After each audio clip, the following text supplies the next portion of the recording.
At first glance, Ælfthryth might almost be missed as a background figure, the consort of King Edgar and the mother of Ethelred the Unready. But in an age when royal women were rarely seen as political players, Ælfthryth was a shadow force operating behind the scenes. She was the daughter of a powerful ealdorman and married Edgar around 964. Even the circumstances of that marriage already come tinged with rumor. One story claims Edgar sent a nobleman named Ethelwald to see if Ælfthryth was suitable to wed, and Ethelwald reported back that she wasn't, because he, Ethelwald, had decided to marry her himself. When Edgar found out, he supposedly had Ethelwald killed and took Ælfthryth for himself. It could be courtly fiction, but it tells you something about how people viewed her: alluring, calculating, and at the center of deadly ambition.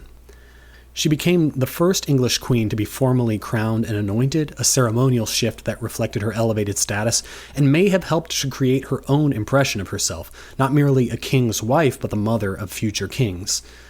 She bore Edgar a son, Ethelred, and as we saw in the last episode, here her story really takes on its darker tone. Technically, she also had a second son, Edmund, but he died young. Edgar already had another son from a previous relationship, Edward, older than Ethelred and first in line to the throne, but Edgar died suddenly in 975 and the court split. Monastic reformers and key churchmen backed Edward. It's that monastic reform side plot again. Remember, Edward was the one who supported the monasteries in keeping the land that had been ceded to them under Edgar's reign, but there was an opposing faction of nobles who were making moves to get their land back here. Ælfthryth unsurprisingly backed not Edward but her own son Ethelred, and her allies made their move. Edward was crowned king, but his reign would be short. In 978 he visited Ælfthryth and Ethelred at Corfe Castle, more of a stronghold really at this time. According to some accounts, Ælfthryth arranged for her stepson to be murdered, stabbed while drinking from a ceremonial cup, and dragged to his death by his horse.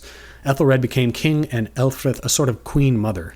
The whispers never stopped. Did she do it? We'll never really know for sure. It's tempting just to assume the narrative is true and to cast Ælfthryth as England's first wicked stepmother, but perhaps the mere existence of the story, retold for centuries mostly by her political enemies and later by monks, shows how threatening it was for a woman to wield real influence. In an age when royal women were expected to be quiet consorts and dutiful mothers, Ælfthryth had power and used it. And for that alone, suspicion was never far behind. And her influence didn't end with Edward's death. Ælfthryth played an active role in Ethelred's early reign, especially since he was still just a boy. She advised him, some say manipulated him, but again, remember the early history was mainly written by pro-Edward sources who supported monastic reform. She became a kind of regal matriarch, commanding court factions, doling out patronage, and shaping the kingdom from behind the scenes. And there were consequences. Her son's reign was a disaster. Her family became synonymous with internal division, betrayal, and failed leadership.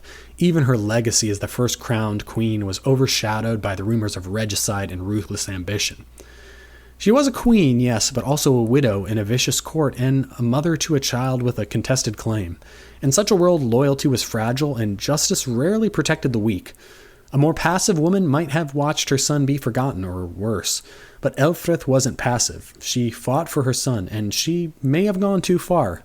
But if she did, it was within a system that demanded ruthless calculation from anyone, man or woman, who wanted to survive. And thus, Ælfthryth marks an important turning point. She was a political actor in her own right, operating in an era that officially denied her any authority. Her story reminds us how the English crown and succession was often shaped by whispers, alliances, and perhaps by the silent calculations of those who stood just outside the spotlight. But while Ælfthryth secured power from within, an outside challenger was preparing to strike, a king of Denmark with his eyes on England's throne.